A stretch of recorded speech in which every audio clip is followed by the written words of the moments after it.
नमस्कार, स्वागत है आपका। आप देख रहे हैं की तैयारी। मैं हूं आपके साथ प्रशांत पांडे।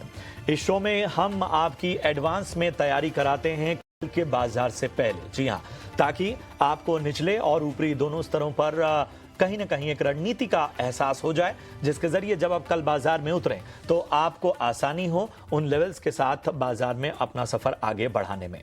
यही नहीं, कई सेक्टर पर भी हम विशेष राय देते हैं, कई अहम खबरें भी आपको बताते हैं, के मौके भी बताते हैं और एक बड़ा हिस्सा आपके सवालों का भी शामिल करते हैं। और कल की तैयारी में जो सवाल का तरीका है वो थोड़ा सा अलग है। आपको कहीं नहीं जाना है, सिर्फ और सिर्फ ये शो देखते वक्त YouTube पर आप कमेंट कीजिए और YouTube पर जब आप कमेंट करेंगे तब हम आपके सवालों को शामिल करेंगे। तो YouTube पर कमेंट करते वक्त याद रखिए, सबसे पहले अपना और अपने शहर का नाम जरूर बताइए। इसके बाद आप किस भाव पे आपने स्टॉक लिया है, कितनी संख्या में लिया है वो बताइए और अपना नजरिया जरूर बताइए, शॉर्ट टर्म का या लॉन्ग टर्म का।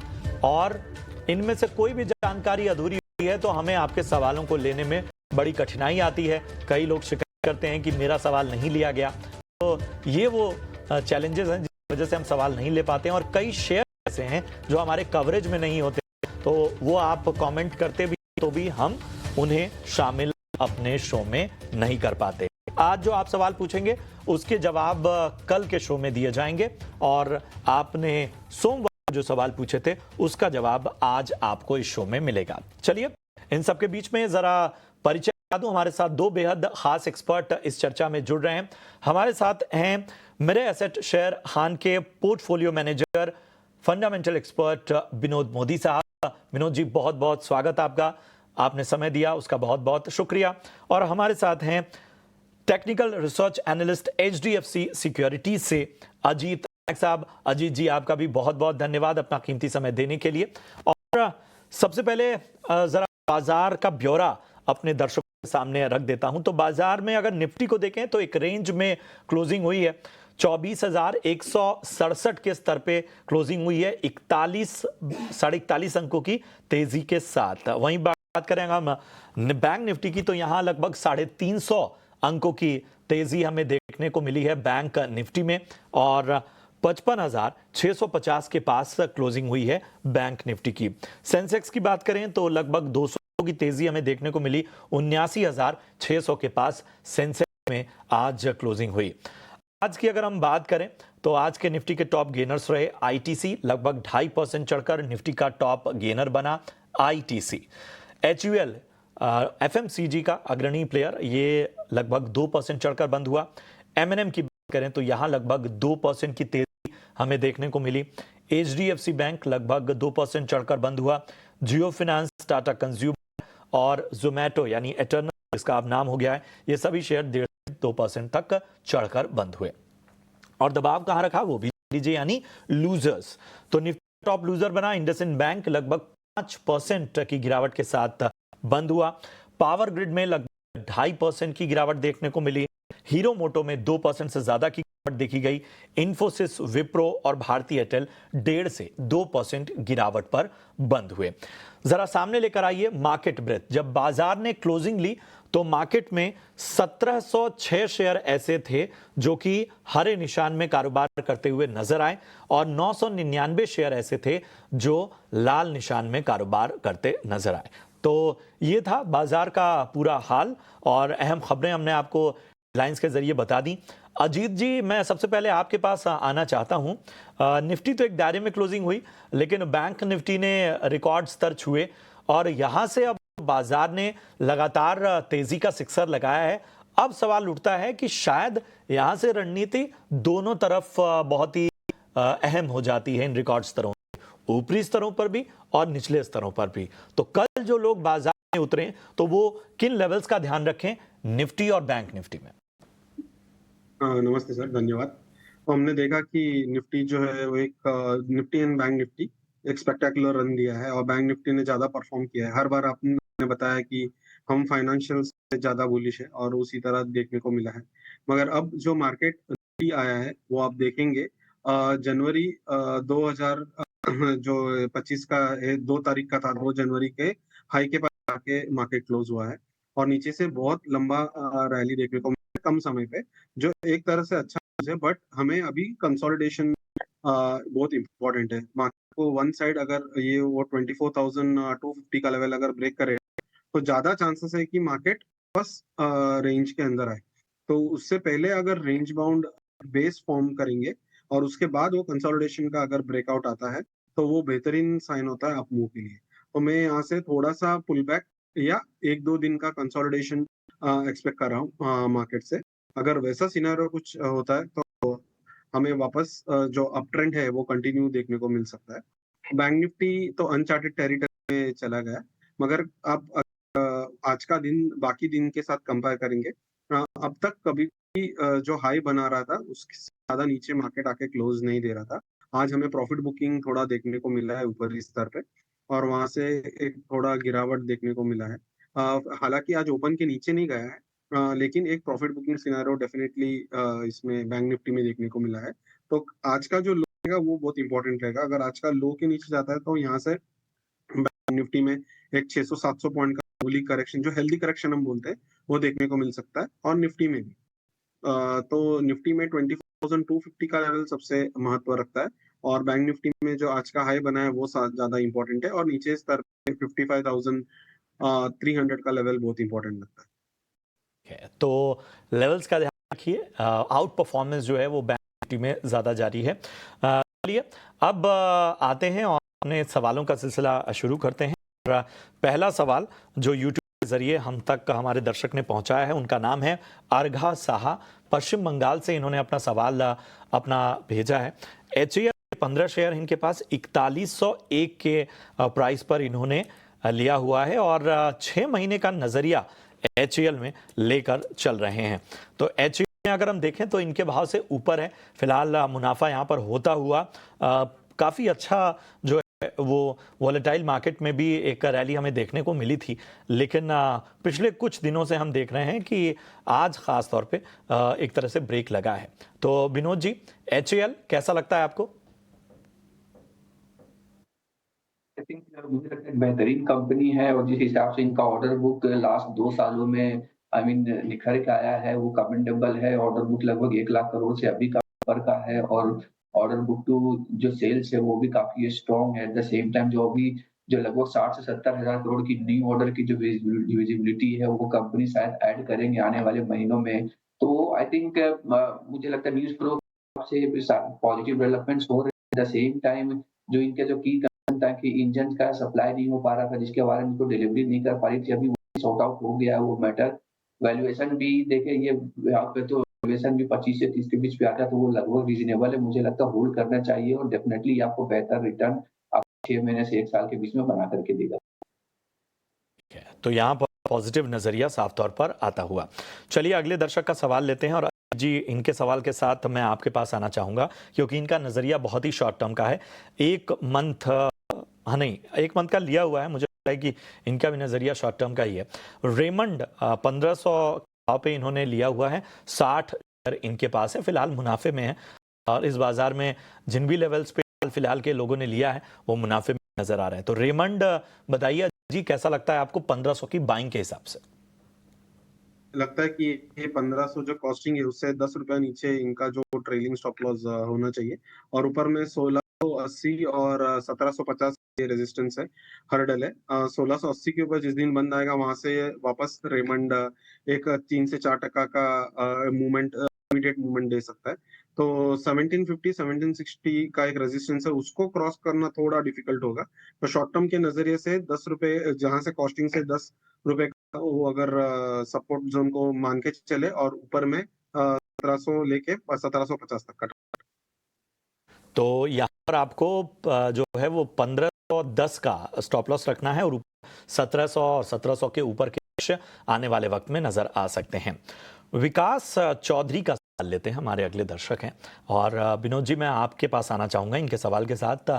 IRFC उन्होंने भी बड़े ही कह सकते हैं कि अच्छे लेवल पे खरीदारी की है। इस बाजार में बड़ा मायने रखता है कि आपकी खरीदारी का लेवल क्या है। 110 रुपए के भाव पे इन्होंने IRFC खरीदा हुआ है। हमें बताइए कि यहाँ इनको क्या राय बन रही है?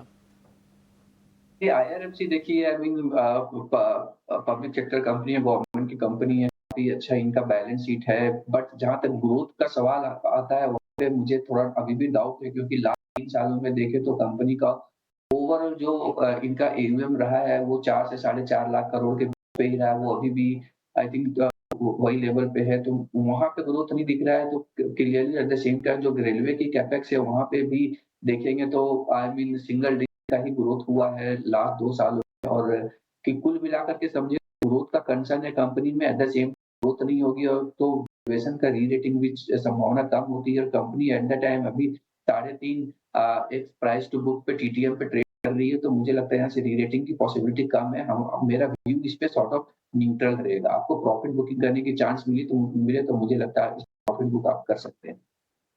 प्रॉफिट बुकिंग की यहाँ पर सलाह आपको मिलती हुई, तो विनोद जी अगर यहाँ से तो कहाँ इन्वेस्ट करें अगर आपको लग रहा है यहाँ से एग्जिट लेना चाहिए? बेसिकली मेरा जो होता है ग्रोथ के आउटलुक के हिसाब से मैं बता रहा हूँ, जहाँ पे मुझे ग्रोथ आउटलुक अच्छी दिखती है वहाँ पे इन्वेस्ट करने की मैं बात करूँगा। आईआरएफसी में क्लियरली में ग्रोथ आउटलुक ठीक नहीं दिख रहा है। अगर इसी टाइप की कंपनी जो गवर्नमेंट की कंपनी हो, ठीक-ठाक बिज़नेस करता हो, जिसमें हुडको जैसी कंपनी आती है और हुडको जो ओनली आप देखिए हाउसिंग सेगमेंट में जो आई मीन काम करता है, हमें पता है कि हाउसिंग सेगमेंट में बहुत बड़ा अपॉर्चुनिटी है कंपनी के लिए और कंसिस्टेंटली हुडको का जो ग्रोथ रहा है लगभग 15 से 20% बीच में इसका एयूएम ग्रोथ कंसिस्टेंटली 3 से 4 सालों में बढ़ा है और मुझे लगता है ये ग्रोथ ट्रेंड सस्टेन करेगा। तो मुझे लगता है ऐसी कंपनी में आप निवेश कर सकते हैं, शिफ्ट कर सकते हैं, जहाँ ग्रोथ विजिबिलिटी अच्छी दिखती है और वैल्यूएशन भी कुल हमारी मिलाकर के कवरेज में नहीं है विनोद, तो हम इस पे राय नहीं दे सकते। चलिए बढ़ते हैं आगे और बात करते हैं अगले दर्शक के सवाल की। और अगला सवाल जो है वो हम लेते हैं खासतौर पे श्रीधर खंडोमालके का। विप्रो पे राय जानना चाहते हैं।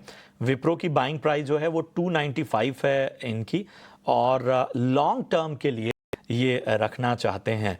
तो अजीत, लॉन्ग टर्म के लिहाज से विप्रो कैसा लग रहा है? आईटी में जो एक्शन है वो एक्शन से कहीं ना कहीं विप्रो की जो एक्शन वो गायब होती नजर आ रही है। सही बताया सर आपने कि ये सेक्टर अगर आप देखेंगे पूरे सेक्टर को first of all under perform कर रहा है और दूसरा जो विप्रो है वो स्टॉक बाकी स्टॉक को और अंडर परफॉर्म कर रहा है। ऐसे हालात में विप्रो मीडियम टर्म व्यू के हिसाब से तो बिल्कुल भी मुझे चार्टिंग अच्छा नहीं लग रहा है। अगर किसी को लॉन्ग टर्म लेना है, लॉन्ग टर्म मतलब है जो 1 साल के ऊपर किसी को होल्ड करना है, 2 साल 2.5 साल, उसके लिए ऊपर से जो करेक्शन आया है 20-25% का, वो एक हमेशा अच्छा एंट्री होता है मार्केट के लिए। जब ब्लू चिप्स कंपनी है उसमें अगर इस तरह से करेक्शन आता है तो अच्छा है। यहाँ से वो स्लोली एक्यूमुलेट कर सकते हैं। टाइम मुझे लगता है टाइम लगेगा, over the next 6 to 7 month का टाइम लगेगा अच्छा कंसोलिडेट होके एक पैटर्न बना के ब्रेक करने में। अगर उतना पेशेंस है तो ये स्टॉक ओके है। अदरवाइज इन सेक्टर में भी ये स्टॉक इतना आउट परफॉर्म नहीं कर रहा है, तो वो ध्यान उनको रखना चाहिए। खराब सेक्टर में भी जो कम टूटे हुए स्टॉक में ध्यान रखना बहुत जरूरी है, क्योंकि जब सेक्टर की बारी आएगी तो वहां पे वो ज्यादा परफॉर्म करेंगे। अभी जैसे फाइनेंशियल घट रहे थे तो कोई कोई स्टॉक बहुत टूटे, कोई कोई कम टूटे। जो कम टूटे बजाज फाइनेंस, बजाज फिनसर्व, उनमें अच्छा हमें बढ़त दिखाई दे रहा। तो रिलेटिव परफॉर्मेंस करना बहुत जरूरी है, ये बेस देना चाहिए। बिल्कुल, तो ये है राय आपको मिली हुई इस वक्त विप्रो पे। चलिए अगला सवाल लेते हैं और अगला सवाल हमें भेजा है महरीन मुंबई से और इनका सवाल टाटा केमिकल्स पे है। बाइंग प्राइस एक बार मैं बता देता हूं, इन्होंने 980 के भाव पे खरीदारी की हुई है। तो 980 के भाव पे नजरिया आगे नहीं बताया है। विनोद जी क्या राय रही है? टाटा केमिकल्स का अगर मैं नियर टर्म से मीडियम टर्म में बोलूँ तो मुझे लगता है ये स्टॉक कंटिन्यू अंडर परफॉर्म करता रहेगा। रीजन बहुत सिंपल है इसमें, क्योंकि जिसका जो की प्रोडक्ट है सोडा है, उसमें मुझे लगता है प्राइसिंग प्रेशर अभी भी रहेगा because of tariff and all, और वो प्रोडक्ट की डंपिंग की काफी ज्यादा संभावना अभी भी है। तो वहाँ पे मेरा कंसर्न है। अदरवाइज ऊपर से वैल्यूएशन ठीक ठाक है, इसीलिए मैं बोला अंडर परफॉर्म करेगा, चलेगा नहीं। ठीक है, तो ये है राय आपको टाटा केमिकल्स पे मिलती हुई। अगला सवाल और ये हमारा आखिरी सवाल होगा इस शो का। जियो फाइनेंस पे हमारी एक दर्शक रीना सहाय वो राय जानना चाहते हैं और इनके पास 320 रुपए के आसपास की प्राइस से ये स्टॉक है। नुकसान अच्छा खासा झेल रही हैं। 1123 शेयर इनके पास है। बताइए अजीत, क्या करना चाहिए जियो फाइनेंस में? 320 की बाइंग। डबल बॉटम पैटर्न का एक ब्रेकआउट आया, एक रिवर्सल साइन मुझे लगता है कि 230 जब तक ब्रेक करता है इनको होल्ड करना चाहिए। 300 के आसपास का एक 200 डे मूविंग एवरेज है, वहां तक तो टेस्ट करेगा। और हालांकि जब थोड़ा सुधरता हुआ लग रहा है चार्ट, तो ये उसको जो इनका बाइंग है उसके ऊपर भी जाने का प्रोबेबिलिटी मुझे अभी इस वक्त अच्छा लग रहा है। मार्केट के साथ ये भी परफॉर्म कर रहा है, तो जब तक 230 के नीचे नहीं क्लोजिंग आता है तब तक होल्ड कर सकते तो ये राय आपको मिलती हुई इस वक्त जियो फाइनेंस पे। लेवल्स का ध्यान रखिए। इसके साथ इतने ही सवालों को अब हम शामिल कर पाएंगे, लेकिन अब बढ़ते हैं आगे और लेकर आते हैं आपके लिए कमाई का मौका VIP shares.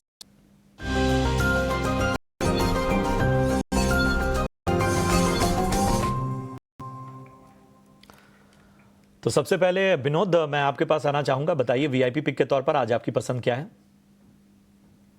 Nippon life India AMC with target price of 800 rupees. Company consistently last 3 सालों से काफी बेहतर किया in terms of gaining market share, चाहे इक्विटी सेक्टर में हो या ओवरऑल पे हो, तो मार्केट शेयर गेन कर रही है। और कंपनी का जो यील्ड जो रहता है वो भी 41 से 42 बिप्स के बीच है, वो ठीक ठाक है। कुल मिलाकर देखें तो market share gain at the same time जिसका ग्रोथ रहा है कंसिस्टेंटली 15 से 20% के बीच में रहा। मार्केट अच्छा है, सपोर्टिव है इन सब स्टॉक्स के लिए। तो मुझे लगता है वैल्यूएशन अभी 21-22x है, आई थिंक रीजनेबल है। यहाँ पे रेटिंग की पॉसिबिलिटी अभी भी कंपनी को काफी है, इसी हिसाब से मेरा व्यू पॉजिटिव है। पे पॉजिटिव व्यू, 1 साल का नजरिया लेके 800 तक की खरीदारी की सलाह। अजीत, मैं आपके पास आना चाहता हूं। बताइए आपके पिटारे में आज क्या है?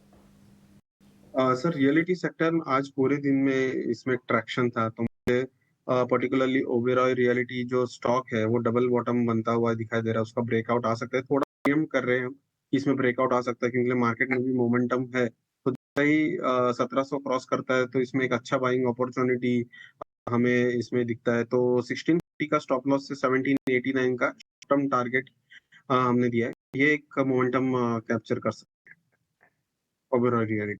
ओबेरॉय रियल्टी 1789 के लक्ष्य के लिए स्टॉप लॉस यहां पर 1640 का आपको रखना है। और विदा लें उससे पहले अजीत जी अपना डिस्क्लेमर देते जाएं। जो भी स्टॉक हमने रेकमेंड किया है हमें अपने फ्रेंड्स को भी किया हो सकता है, पर मेरे पर्सनल में कोई स्टॉक नहीं। विनोद जी अपना डिस्क्लेमर देते जाएं। जो भी स्टॉक हमने रिकमेंड किया है वो हमारे खुद के पोर्टफोलियो में नहीं है, लेकिन हमारे क्लाइंट्स के पास हो सकते हैं। शुक्रिया करेंगे जी, शुक्रिया करेंगे अजीत, आपने अपना कीमती समय दिया, निवेशकों का मार्गदर्शन किया, उसके लिए। चलिए कल की तैयारी में आज के लिए इतना ही, लेकिन फिर से बता देते हैं आपको कि आप अपने सवाल YouTube पर, कोई और जरिया नहीं है, सिर्फ और सिर्फ YouTube पर आप कमेंट करके भेज सकते हैं। और याद रखिए अपना अपने शहर का स्टॉक किस भाव पे लिया है, कितनी संख्या में लिया है, नजरिया क्या है, सब कुछ लिखिए। जानकारी अधूरी होगी तो हम आपके सवालों को शामिल नहीं कर पाएंगे। तो चलिए इसी के साथ कल की तैयारी में मुझे और मेरी पूरी टीम को दीजिए इजाजत। आप देखते रहिए ET नाउ स्वदेश। नमस्कार।